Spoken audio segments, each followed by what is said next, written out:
Welcome, everybody. I was kind of worried we would have nobody showing up since it's Friday and people are beginning to go home to wherever they came from.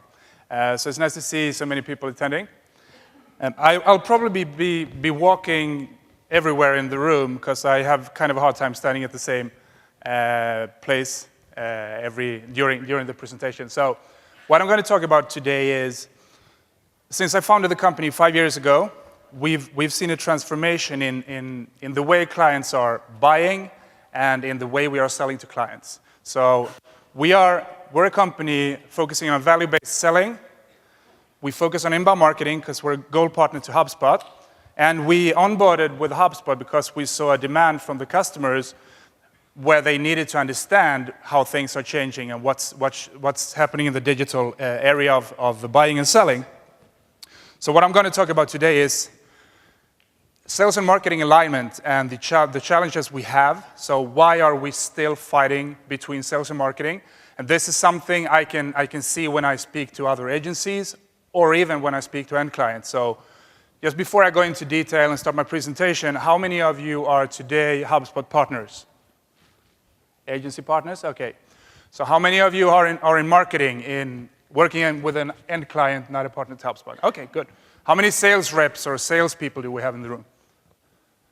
Perfect.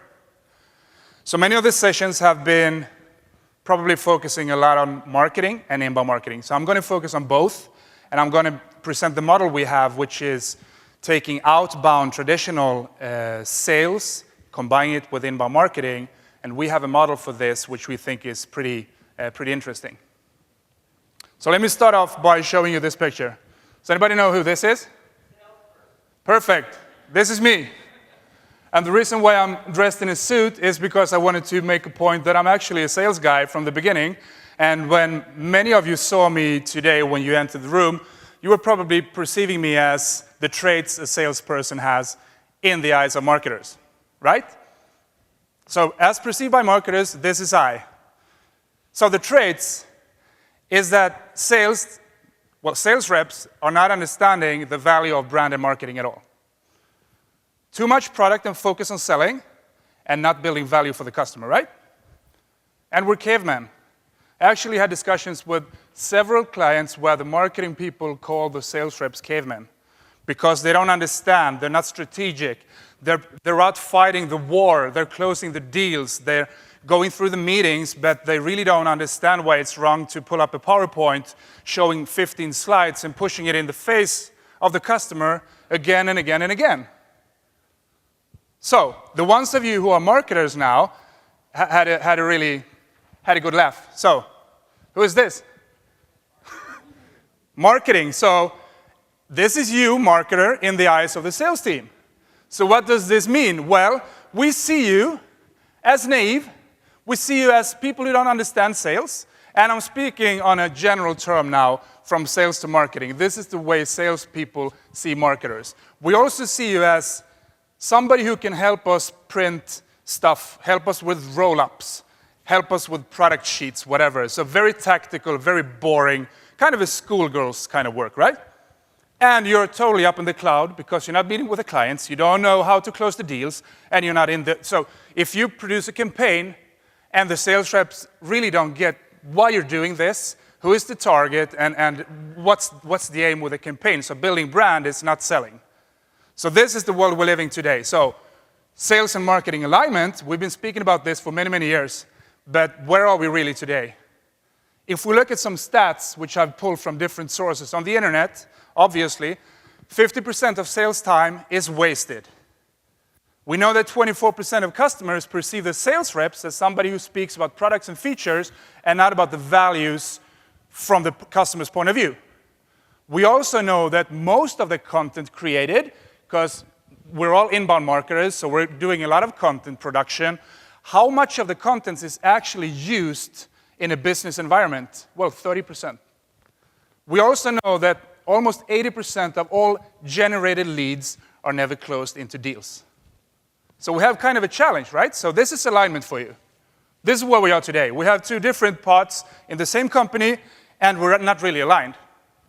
So what I'm going to talk about is how can we go from where we are today, standing on standing on, like sales against marketing, throwing tomatoes and calling each other names and not really liking one another, which is really wrong, to an environment where we do stuff together.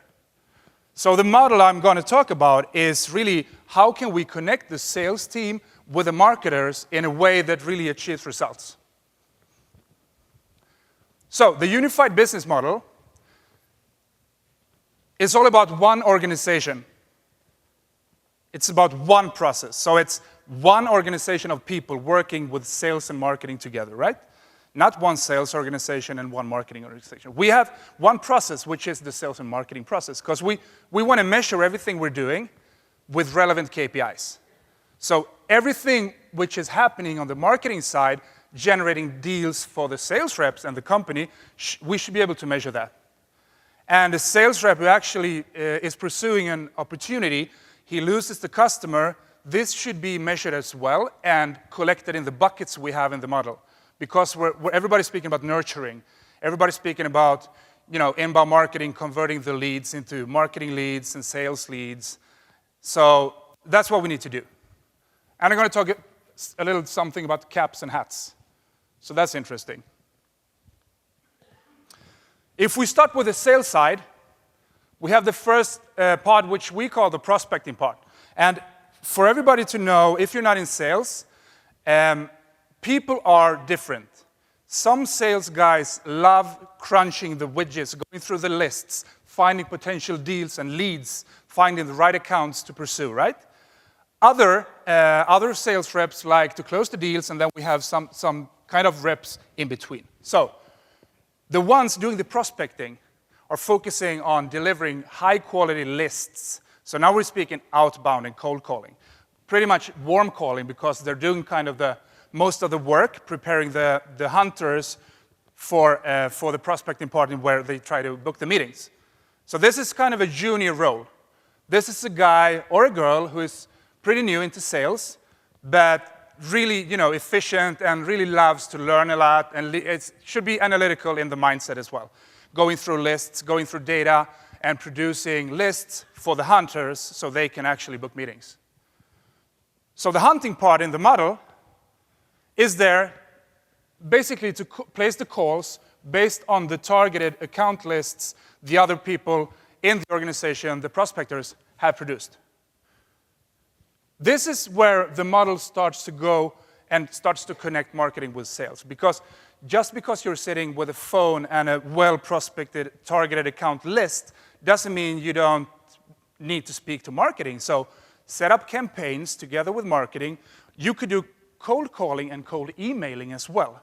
But if you have targeted lists and if you speak to people in marketing, you could actually do targeted campaigns combining the emails and the phone calls with the nurturing flows in the model. And the closing part, this is where every sales guy really wants to be. So if I ask sales reps, we do trainings, sales trainings, and I also I'm teaching a class in sales. They want to become sales reps. So I ask them, what do you want to do when you start working with sales? I want to be a key account manager. I want to be a global executive, whatever, yada, yada, yada manager, as long as possible, because I don't want to do the cold calling. I don't want to do the prospecting. I just want to close the deals. And the thing with this role is that everybody wants to do it, but the goal here is to be really senior in the role to be able to do these things. We need to be able to sit down with the customer. We've been speaking a lot about generating leads on this conference. So what happens when we get to the meeting? What do we tell the customer? How do we use value-based or insight-based selling to get the customer to understand what they need to buy and why they should buy it? So this is a senior role, which is really important because we shouldn't let these guys focus on booking meetings and doing cold calling because they're pretty expensive to do that stuff. They should focus on the strategic stuff and close the deals with the customer. If they don't close the deal, well, the customer ends up in one of the buckets and goes into one of the nurturing flows. So let's go down to the marketing side. The first part is, this is pretty well known for you inbounders. So this is the attracting phase. We do blog, we do social media. We try to attract the potential customers online to sign up for sign up their email address in a form sign up for a webinar, whichever. We do everything in our model based on playbooks. So this is the attraction playbook, and this is where we document how to build the campaigns, how to build the workflows and everything. We're using HubSpot, and we're using the HubSpot CRM as well, so everything should be connected there. So we need to reach out in this phase, right? We need to attract visitors, and we need to make them convert into leads. What happens next is that they become a lead, and they become something we call marketing leads.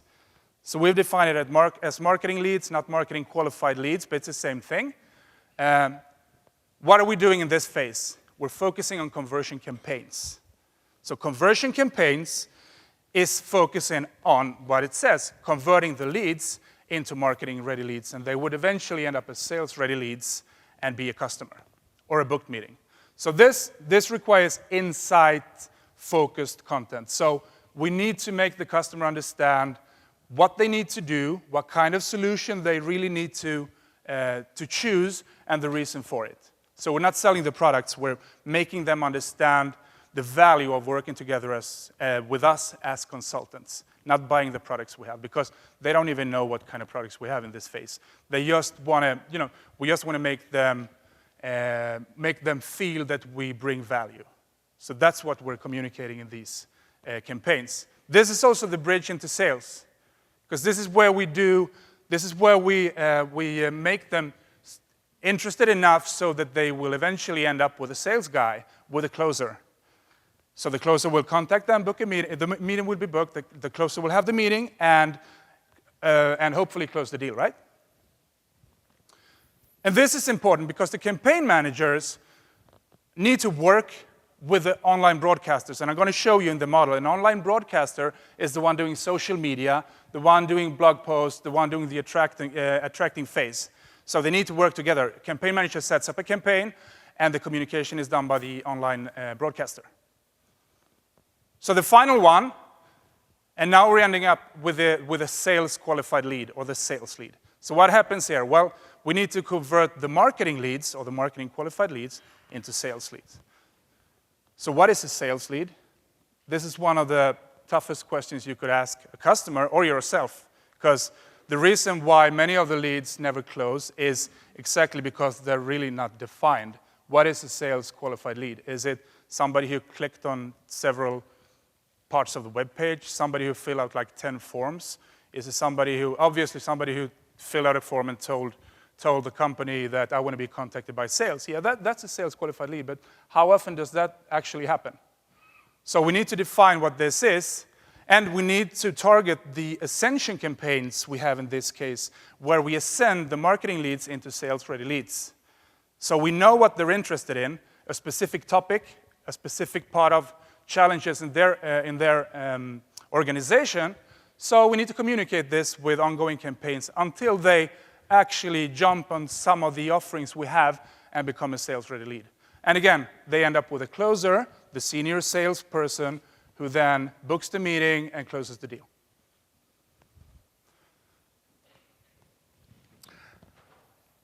The final one, and this is where everybody mostly misses out. So we need to nurture our customers. We have a list with 1,000, 2,000, 1,500, 10,000 contacts. We need to nurture them.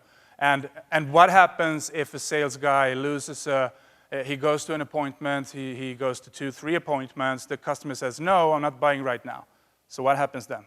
We need to take care of these contacts, and for this we have a nurturing workflow, or several workflows actually, based on what the contacts have been doing before and based on what we want to happen. So I'm seeing this kind of you have a plate with a lot of small critters, and they're jumping around, and all of a sudden one of the critters jumps up and becomes a marketing lead.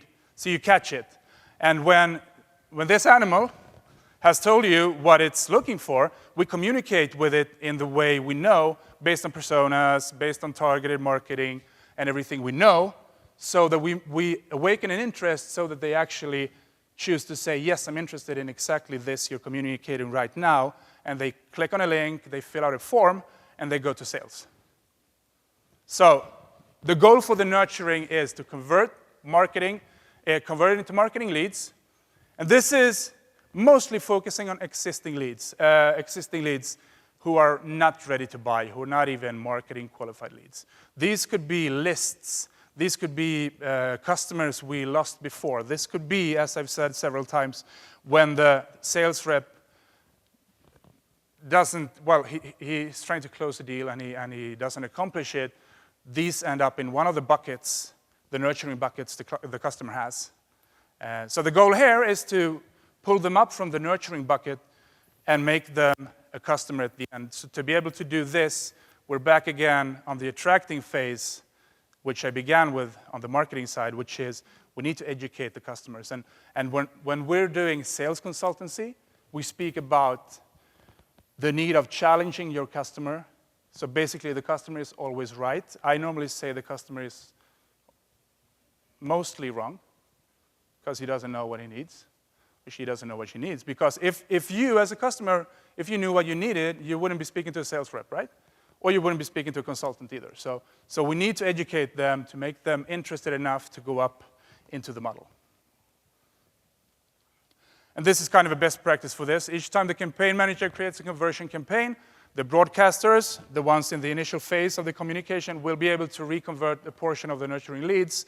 So they'll jump up and they will be more educated and they will become marketing leads and they go into an ascension campaign and then they become sales lead. So it's a pretty well thought process behind everything here. So everything that's happening in the model, there is a place for every lead, for every contact. So this is the model as a broad picture. So on the top-hand side, you have a sales process. You have the hats, and I'm using caps or hats because in a small organization, you might not even have these many people. You might not even have one prospector, one closer, and one hunter. It might be the same guy. The prospector and the hunter might be the same. The online broadcasters and the campaign managers might be the same as well. So the hats are, when it's a small company, you just pick whichever hat you want to use right now. But the important thing is you define every role, what kind of responsibilities you have. And this is also documented in playbooks and processes. So if you don't have it written down, it doesn't exist. So every role has a responsibility, and everything is written down where everybody knows where to find it.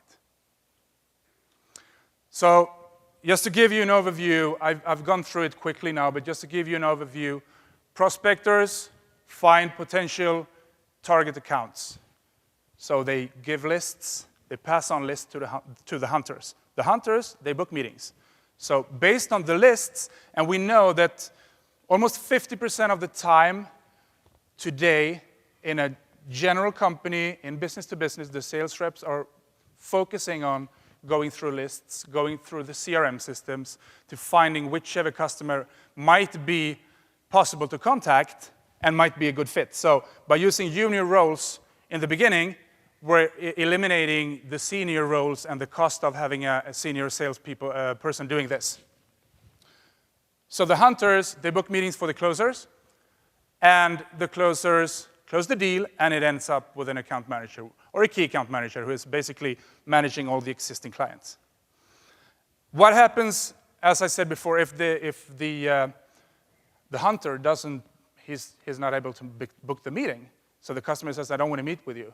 What happens then? Well, the contact goes down to the nurturing bucket, and from within the nurturing bucket, there is a workflow which communicates in a direct targeted way to these accounts who actually said no. Because if you build this in a CRM system, you might even have a button where you push the button and you say, reason for not booking meeting from the client side is not in the market. So that's one example. I'm not in the market, so you end up in one of the workflows saying not in the market workflows. If it tells you, I never want to speak to you again because I don't like you or your company, and you could go wherever and I don't want to see you again, that one might not go down in any bucket at all. Or you might have 2 or 3 different reasons. So depending on the reason, you have different workflows and buckets for the reason why the meeting wasn't booked. If we do book a meeting and the closer goes out, he has a good conversation with the customer, but they never reach an agreement. Things are stalled, and we lose the customer in that phase. Same thing. We actually met with the customer. And what's happening also is when a closer has a booked meeting with a client, we stop every automation workflow we're having with the customer, because personalization and targeted communication with individuals is pretty cool. But if I've met you face to face and you receive an automated email 10 minutes after my meeting telling you, hi, I just stumbled up on this and I thought you might be interested or whatever, people see through this and it becomes really obnoxious. So also, when you meet with a customer, stop every communication which you have, which might be automated, except for maybe newsletters. Account manager ends up with a closed customer, and he wants to sell more. So again, from the account management, you want to sell more products, you want to sell upgrades. So what do you do to achieve this? You put them in a new workflow so that they can be communicated with new products and new insights from your company. And down on the marketing side, pretty simple, as I told you, everything is connected. So the key to the model is the marketing lead bubble and the nurturing lead bubble, because the nurturing lead, this is where we collect everything so we don't lose anything. And if we have a CRM connected to the marketing automation system we use, everything is seamlessly integrated so we don't lose any of the contacts. When they do become marketing qualified leads, we need to target our communication so that we don't lose them there. We might even lose them. They become marketing leads, and they decide to say no eventually after all. Well, then they go down to the nurturing bucket again in a new workflow. So if we want to implement the model, so I'm going to touch basically on the best practices for doing this. And the model I just showed you is basically 5 or 6 modules.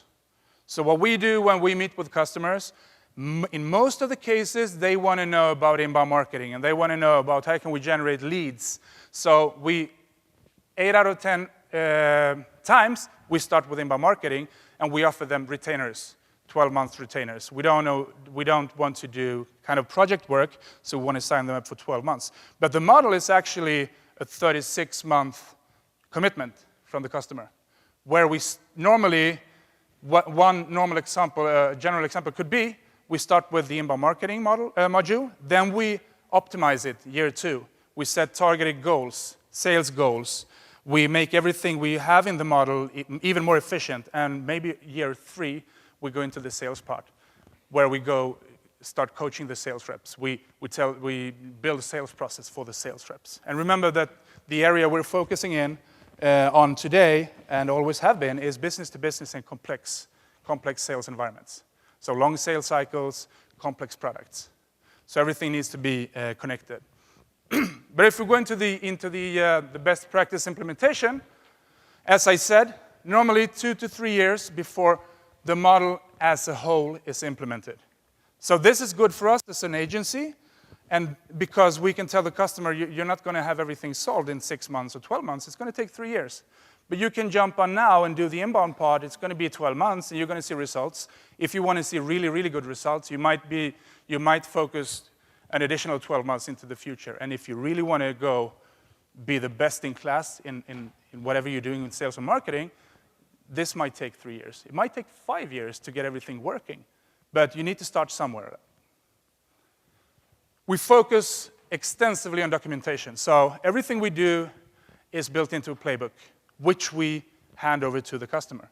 We have playbooks for ourselves as well, because everything we do, we change and we optimize, and then we change the playbook and we update the playbook so that everybody knows what's the latest version and what we should be doing in this area. And as I said, normally you start with 1 or 2 of the modules, and then you move on to the next one. So what have we been seeing in terms of challenges when trying to implement this? Well, we have the strategic failure, which is the first one. So we really the customer can't find a common goal to align around and see the value of why they need to do this. That's the first reason we see execution failure. The execution failure is basically the customer they want to implement this, they want to do it. They might even say, we'll do it ourselves, we don't need your help. And they will fail because it might seem pretty easy, but it really isn't. So this is reason number 2. Third one, resource failure. So we've all been there. If we're in a big organization, there's a lot of people, but everybody has too much work to do. So who should be responsible for making this happen? And how can we find that person? So failing to implement this due to the resources is the third one. So how do we move on? Well, I started by saying sales marketing alignment. Everybody's actually speaking about this, but I haven't seen that many companies who actually have gone all the way and who actually have made sales and marketing speak to one another using the same language. Because I always see these things I started with, like marketing, you're not in the game, you're not meeting with the customers, you don't have a clue what we're doing out there. Why should I use your PowerPoint? On the other hand, caveman, you don't understand strategy, you're just doing whatever you've been doing for the last 20 years, you still think it works, and it doesn't. So in my world, the best sales rep in the future, and I speak a lot about this when I do my keynotes, the best sales rep in the future, does anybody know who that might be in terms of traits or roles or experience or whatever?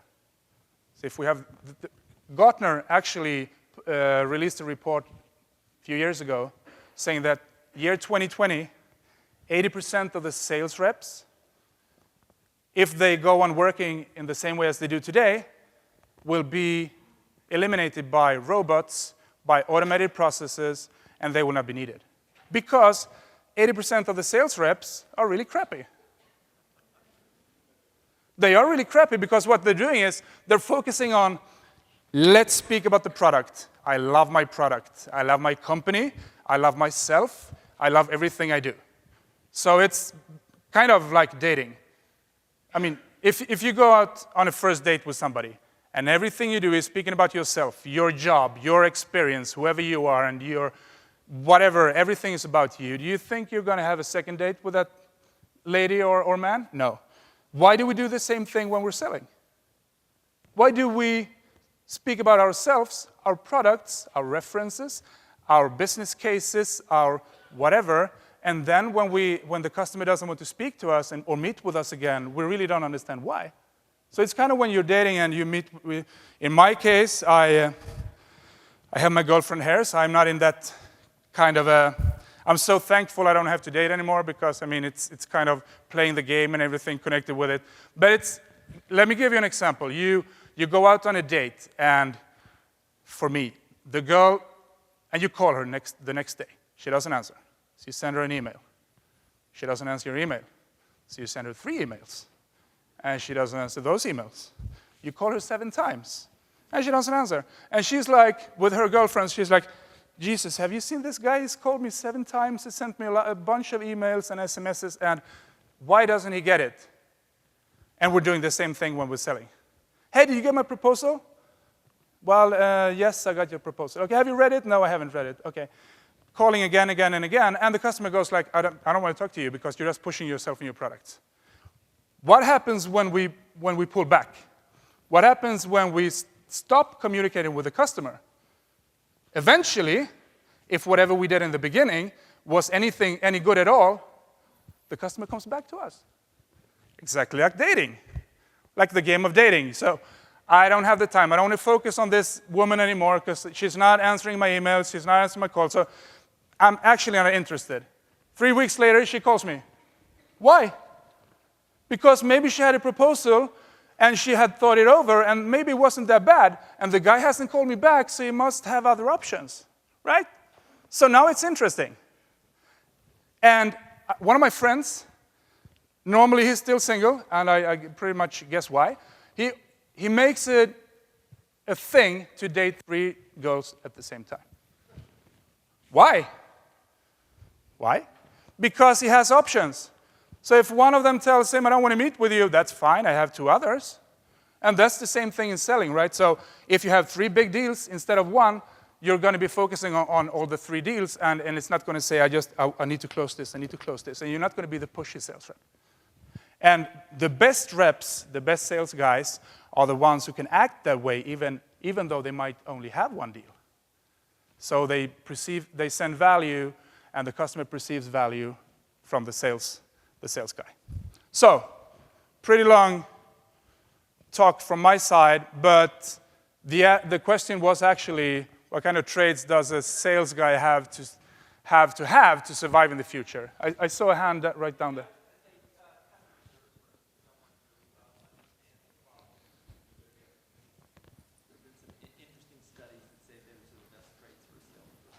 Customer service, why would he or she have the best traits? Because they're interested in helping. They ask questions. They're not interested in pushing their solution. And in fact, some of the best combinations are customer representative and a salesperson. Yeah. So they can spot the problem. That's a really good point. And again, it's not pushing the product, which is good.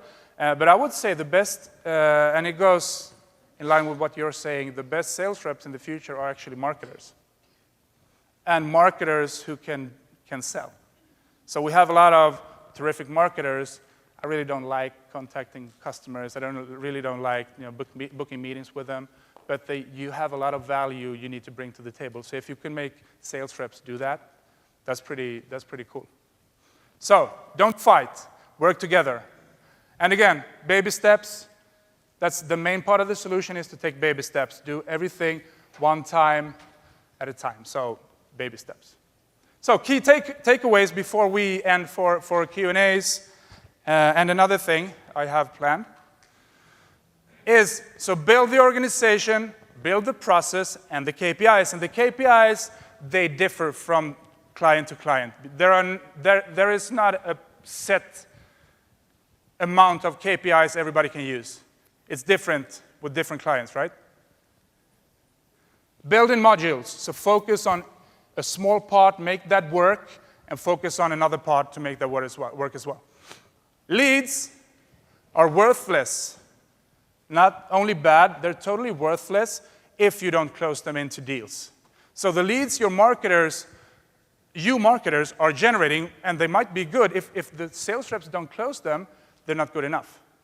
So if we don't try to start understanding sales from a marketing side, we're actually missing out on 50% of the sales process. So that's the truth. All right. I have one more thing, which is going to surprise a lot of you, but specifically one person in the audience. This is Emily. Stand up, please. Everybody, this is Emily. This is my girlfriend. We live together. And I wanted to use this moment to ask you a question. Because she's been nagging me for months and months. And now all of a sudden she's kind of being more laid back. So I've become more like, yeah, why not? This is interesting. And I guess you all know what it's about. So I'm going to do it in Swedish and English. And I'm going to ask in Swedish. So, but I'm going to put it out in English so that you understand as well. So does anybody know what the question is? So I'm going to ask in Swedish. Emily, vill du gifta dig med mig? Ja is yes!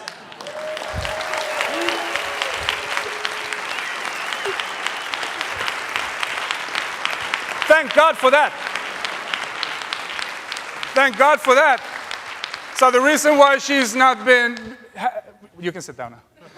The reason why she hasn't been that aggressive was kind of, maybe I hope she still wants to marry me. So yeah, I'm happy for that. So thank you, and if you have any questions, we have a few minutes based on the model, on my presentation, based on marriage, whatever. You might ask me. No, this is a Swedish thing, you know. In the US, you should go down like this, and but we can do it both ways, so we're going to find the ring together. Yes. So she can choose. All right. Thank you.